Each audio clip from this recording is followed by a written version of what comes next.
Welcome to Defender Fridays, everyone. As you know, it's our weekly get together, hangout, fireside chat with folks across the space, as a way of just kind of sharing ideas, inspiration, and discussing some of the kind of cutting edge things going on in defensive security.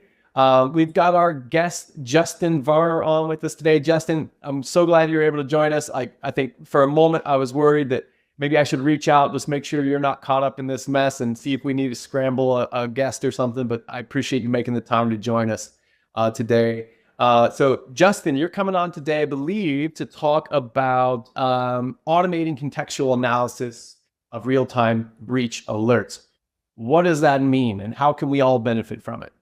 Yeah, so this goes to the concept of something I started giving a talk about like 2 years ago, about deception technology as a means to have higher fidelity and a lower amount of signals, to notify people when bad activities happen. And, I started working with Things Canary probably 2018, and I realized that they had something that actually worked. I have personally seen probably half a dozen companies not make headlines because of this technology. And the whole idea around it is a shift in the paradigm from gathering telemetry and needles and haystacks to dropping like deliberate tripwires. For example, maybe AWS keys in the CEO's laptop. We know the CEO doesn't use AWS. So if somebody all of a sudden uses them, we know pretty much in real time. But how do you take that concept and build out your entire sort of incident response flow? How do you design digital forensics? And there's an elegant way where you can layer technology. You can use automation, use things like SOAR, Tines, for example. You can even use Run Zero to build assets automatically. You can get contextual info from gray noise. You literally stack different disparate, vendors with APIs, and you get some really rich data. And you also can essentially build your forensic timeline. So this whole idea isn't to replace your preventative controls or to say you don't need a SIM, but it's to suggest that SIMs are not good for real-time analysis. They're more designed for historical correlation. And so using these in tandem gives you a whole new picture of what's happening. Justin, this feels similar to some conversations I know I've had with folks in the past. I think even maybe on this show. One of my kind of maybe hot takes in the space is that over decades of cybersecurity kind of becoming the thing and becoming its own sort of area of expertise and focus, and obviously becoming a multi-billion-dollar industry, I feel like one of the old sort of legacy sort of habits that we all got into was data hoarding, right? Like we hoard data, right? Like the scene was kind of born out of the idea that we must hoard all the data that we can get from our system, because traditionally that data was not really even written for security use case, right? It's like basic, just, endpoint health and activities, right? And what we had to do is we had to try to find, like, as you said, the needles in those particular haystacks. But in order to find the needle in the haystack, you had to collect the whole haystack, right? Because you don't know where in the haystack the needle is going to be. You don't even know if you're ever going to need that needle, right? But it's the fear of one day, maybe 3 months from now, needing the needle and having to go back through mountains and mountains of haystacks to find that needle, right? And so the hoarder mentality is we got to collect all the hay because we never know where the needle might be and when we might need the needle. And so if I'm then connecting that to what you just said, it's the idea that traditionally a lot of our telemetry sources are fairly low fidelity, right? Like meaning there's a whole lot of noise, and not very much signal, right? But then you brought up Things Canary, which I agree 100%. Phoenix is one of those rare solutions that's almost all signal, right? Like if properly done, like there's no noise coming from those things, right? And so it is kind of like the full opposite end of the spectrum. So does that resonate, Justin, with kind of what you're saying? Yeah, absolutely. I mean, you hit the needle in the haystack. I mean, the needle in the head. So no, I absolutely, identify with that message. I feel like Thinks as well, just to, give them like the spotlight. They're one of the few, maybe half a dozen companies, along with Liam and Charlie, that I consider like the security superstars, in that they design their product with a model of here's everything. You can do it for free if you have the time and the willingness in the team. But if you want to pay for the service, by all means, that model of freemium works. There's maybe half dozen companies I named, Push, Cloak. Anyway, they do that the right way. They allow you to dive in. Canary tokens is totally free. I pay for the hosted service because I want like Slack alerting and my custom domains and things. But all that is to say, this works. I believe in it so much that I just finished my 8th talk at B-Sides Roanoke last week, and I'm going to Hacker Halted to sunset this particular topic. It's version 3 of Honeypot Boo Boo, based off the terrible TV show. But it's been really, I never would have expected this amount of interest. And I've had hundreds of people message me, walk up to me, and they said, thank you for this idea. Because of it, we're still in business or that. I was hoping to help one person. So I'm just to be here today, honored to be amongst the security leads. So thanks for having me. Yeah, no, it's great having you. Yeah. We were super fortunate enough to have Haroon Mir on this show. And yeah, like I was kind of fanboying a little bit too, because not only is it a great solution, but I really want to emphasize the point you just made that it's such an awesome thing when you see these companies that are not only making good solutions, but then are making those solutions available to the masses, right? Like I dropped the link to the resource you mentioned, the free canarytokens.org, right? Thinks has operated that for years. And if you really follow them and you kind of see what their what's the word I'm looking for, kind of their ethics around why they do it, they treat that system like it's a paid production service, right? As far as SLAs, uptime, and like if it ever has a blip in certain in uptime, like they're putting out notices as if people are paying for that service, and they're not. It's 100% free, and I really can get behind that. Like that's an investment in the community. That's an investment in raising people's collective capabilities, and it's very sort of altruistic, and I love that, right? And thank you, by the way, for paying some credit for Lima Charlie, because we kind of behave very similar in a lot of ways. Like, a lot of folks love playing with Lima Charlie because they realize it's actually like the only EDR that a student, let's just say a student wanting to learn more about, getting endpoint telemetry, could go and fire up Lima Charlie for free and actually see and play with EDR, right? Whereas, well, I'm not going to throw shade to the folks that are currently on fire, but I can't call up Carbon Black, for instance, and say, hey, I'm a student. I'm an entry level person. I'm just trying to get some hands-on experience. Can I get a trial for Carbon Black? They're not going to answer that phone, right? Like it's tough. So I appreciate any and all the companies that take that approach to saying, hey, look, and we actually just had HD Moron, right? And his network security solution. Oh shoot, it's escaping me right now.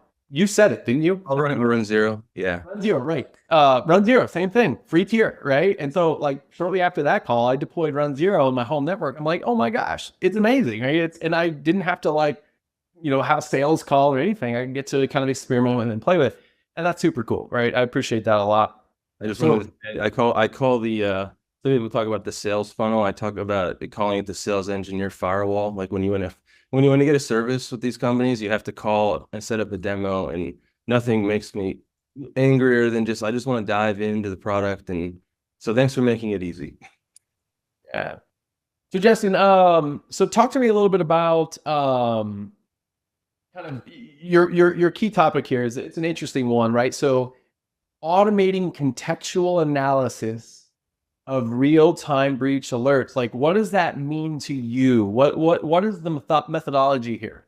Yeah, so there's an accompanying time story and a Run Zero interview I did with Huxley Barbie back in 2012, but let me build on that and tell you what's happening. So when you just get these alerts from Canary, like let's say there's a machine that fires a AWS key and it gives you a public IP.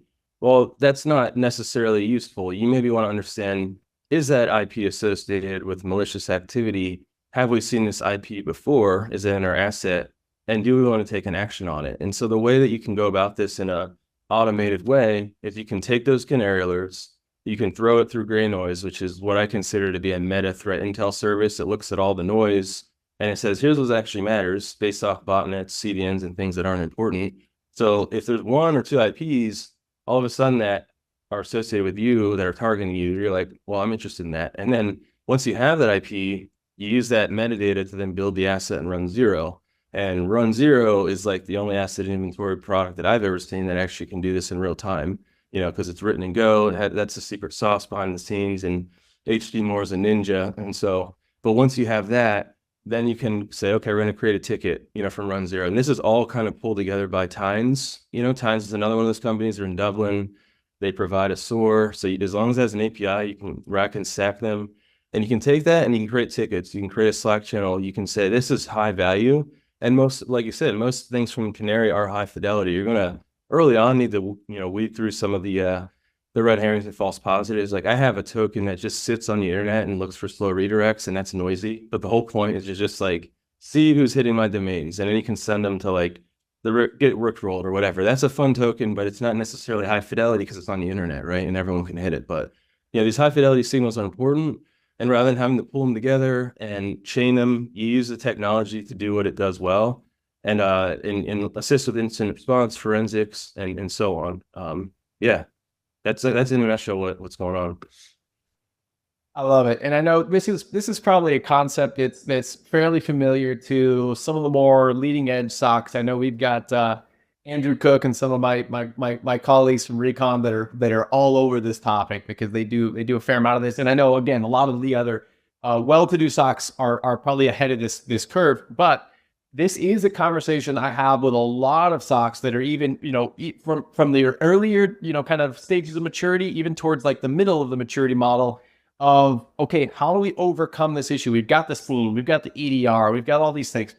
Now, how do we get over this hump of being able to rapidly triage this massive backlog of alerts, right? And this is where a lot of security teams start to fall apart because they don't know how to kind of glue the point solutions together in a way that enables us to move at the speed of our tools and our technology, right? Now the people become sort of the bottleneck and the crunch point. So I like that you bring up like Tines, but obviously SOAR, right, in general is kind of one of the answers to this problem because it allows you to codify that analyst process. So like you mentioned, like, okay, what would I do with Canary Alert for an AWS token? So I would take that metadata and I'd plug that in. I'd do some gray noise, which I love that you shout out gray noise because that's another company in that category. The amount of stuff gray noise makes available for free to anybody is awesome, right? So I will always shamelessly promote companies that behave this way.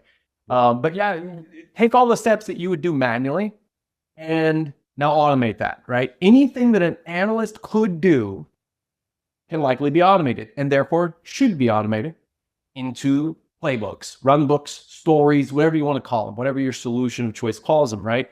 That is the only way to get over the next maturity hurdle of unburying the SOC from a backlog of tens of thousands of alerts and, preventing the revolving door of SOC analyst burnout and all that other stuff that comes with it. I know there's folks on this call that have experience doing this. I'd love to hear some thoughts. Anybody had any big wins, right? Like what was the aha moment? What was kind of the approach, the steps that you took to kind of get over this milestone? Is everybody just sitting there still scrolling Twitter for CrowdStrike? I'll kind of vamp on what you said about being able to automate some of the analyst work. The distinction I make is trying to save the analyst's brain for analyst level work. So what is all that like non-gray matter work that needs to happen and how do you automate that? So the monkey work of copying and pasting IP addresses into VirusTotal or reading some SOP manually and then running these queries because that's what they told you to do. So think about what like those tier 1 tasks are, and almost all of those can get in some way automated. And then what's the result of that automation? It needs to be better prioritization so that the analysts know what to handle in what order, and better decision support for the cases that do wind up in front of an analyst, that all of those tier 1 tasks are already done, right? Like now it's up to the computer couldn't figure this out themselves. I'm going to give you the story and you should be able to interpret it even if the computer couldn't, right? You can read the enrichments, you can read the GeoIP lookup, you can read the VirusTotal results. So we just went in with the philosophy of like automating tier 1, and then everybody is training those SOAR playbooks as if we're training that tier 1 analyst, and that tier 1 analyst is getting better and better and better and better because every time we need to make an adjustment, we make it and it's hyper consistent. You don't need to train an army of tier 1 analysts to train that one robot to do it correctly. It's funny, right? Like this is not the first time an industry or a focus or specialization has gone through this kind of evolution, right? Like go back to the Industrial Revolution and factories and all these things. It's like it used to be 100% manual labor, right? It's people picking the thing up from over here and putting it over there. Somebody manually puts the wheels and the lug nuts on every car that rolls off the assembly line. And now it's like, no, now it's people building, teaching, training, and fixing robots that are doing all of that. And now we're able to produce at a much, much higher rate. Fewer people are getting hurt, right? All the good stuff that comes along with that. So I just think it's cool to kind of see how there are parallels from, one area, one industry to another. It's just kind of like this repeating cycle. So like it almost asks the question, like, what else can we learn from other industries that are hundreds of years ahead of us, or 100 years or what have you, where's the puck going?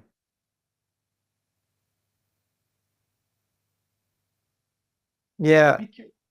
So we've been doing a lot around prioritization, and some of that we're trying to sort of standardize to some of the emergency, like the federal, how other disasters are prioritized. That was one observation. But this idea of getting your own strong opinions, because those vendors and those alerts are all going to yell at you completely uncalibrated. This is critical. This is high. This is critical, right? And they're all speaking a different language, and getting something that's going to get it through your own. So we talked about canaries before. They are generally low false positive when they age a little bit, right? So like one of the things we have in our logic is, well, consider the age of the canary and how quickly we're going to jump on that thing. If it was just deployed a week ago or 6 minutes ago, that's not the same as a 6-month-old canary, right? Yes. So coming up with your own priorities and your own ways of triaging these things automatically is where the workflow for security operations need to happen. I love that. That's a really cool example, by the way, the age of the canary. I dig that a lot, which is another reason why anytime I enter that conversation with someone about how do we do it? Where's the playbook? Can you share with us your playbooks? It's like, even if I could, it wouldn't help you, right? Because like what works for one org does not work for another. Like it must be developed in-house with your own sort of awareness and understanding of your environment, your risk tolerance, all that good stuff, right? And which is, again, one of the reasons I salute teams that are doing this for many different organizations, because they have to have that complexity times in, right? It's a real challenge. Anybody here know of any slick open source SOAR platforms? It's not something I've stayed up to date on, but I know with the collective here, somebody's probably tinkering with one. Nick, it's a great platform, a great tool, but not necessarily in the SOAR category. It's more like HIDS endpoint, right? I mean, it's a SIM technically, but not a SOAR. People are just starting to toss the best open source tools out, like Velociraptor. Yes, but not a SOAR, not a SOAR. Yeah. That's one of the tricky ones. Like, and I know there's at least a couple that exist. It's one of those platforms that's so complex, so unwieldy that like it's hard, I think, for an open source project to thrive, because it's just there's so many connectors and things that have to be built. Yeah. Oh, somebody posted a link to a link containing information about the Hive. Yeah, the Hive actually has a semi-SOAR capability in its not analyzers, but they have a new feature similar to the analyzers, but yeah, it basically will carry out execution of scripts and things like that. Yeah, that one's interesting. It's kind of a pseudo SOAR, but yeah, I do like the Hive a lot as well. Orc Shuffle, yeah, I've seen a lot of good stuff in there. Well, Justin, in your experience, what are you seeing success with? Solve this problem. It's a tough problem. Success, though, is finding ways to keep your analysts happy, allowing them to work on important problems, right? Easier said than done. But using automation to filter out the stuff that analysts don't need to look at. But you have to, crawl before you can fly. A lot of companies want the hottest, big data, machine learning, AI, whatever, but they don't have any log sources, right? So before you get all into the SOAR, you need to have, alerts and logging and a SIM traditionally, so that you can build on top of that. So foundational security, I always tell people, like, with these breaches, it's normally because of credential abuse, overly permissioned accounts, some fundamental breakdown in poor security that they're overlooking. Instead, they want this fancy EDR all in one, this whatever firewall, black box. Doesn't work, clearly. This is why I started talking about it. It isn't effective. You can throw any amount of money at the problem and still not get to the core. So just do fundamental security well, and then you can get into the fancy, SOAR and everything. So this is definitely like maturity model level 3 or 4 as far as you go, but try to do one first, understand what does it look like if you have an incident, run through a tabletop with your internal team, with another company, like simulate ransomware. Are you equipped to handle it? Do you even know what you would do? A lot of people don't, so just ask that question. Like, you get a ransomware, what happens next? Just do that. You picked a hell of a day to tell the audience to simulate ransomware. Sorry. Oh, you're good, man. I couldn't let go of the irony of the timing. Yeah, a lot of folks are unwillingly simulating ransomware today. But yes, 100% agree. Matter of fact, wholeheartedly agree, and I've got receipts for that because for many years, ever since my first SOC team that I built, I believed only in dog fooding everything, right? Like, let's not assume that we've got the coverage that we think we have. Let's actually go through it. Let's simulate the attacks. Let's actually get into adversary emulation, purple teaming, even before some of these buzzwords were a thing. And that's actually what gave birth to OpenSOC and some other really cool projects. And we believe in it so much that like we're doing it again. So for folks, anybody that getting a little shameless pluggy here, but anybody that's not following something that will agree, I think, with what Justin just said. Lima Charlie has sponsored and is hosting a CTF at DEF CON this year called Command and Control. We just posted it out on socials on Wednesday. And it is this to a T. It is basically like getting to experience sort of the full sort of attack chain and knowing what the best of breed telemetry can look like, and having tools and having the visibility to go in there and like to feel this without it having to happen inside your own network. So if you haven't heard about it, definitely go check it out. It's a free CTF, not trying to sell you anything here, but like it's a lot of fun. So if you don't have the means to simulate this stuff in-house, look for things like this, right? And there's others that are out there like Let's Defend and Hack the Box. This is just another flavor of some of those kind of cool projects, but one that we're pretty excited about. Got to keep up with the chat here. It's a little bit busy. Yeah. Breach and attack sim chat. What is this? There's a request. I'm trying to understand the context here. I mean, like talking through an actual incident. Yeah, like go for another talk. Yeah. Okay. I'm tracking.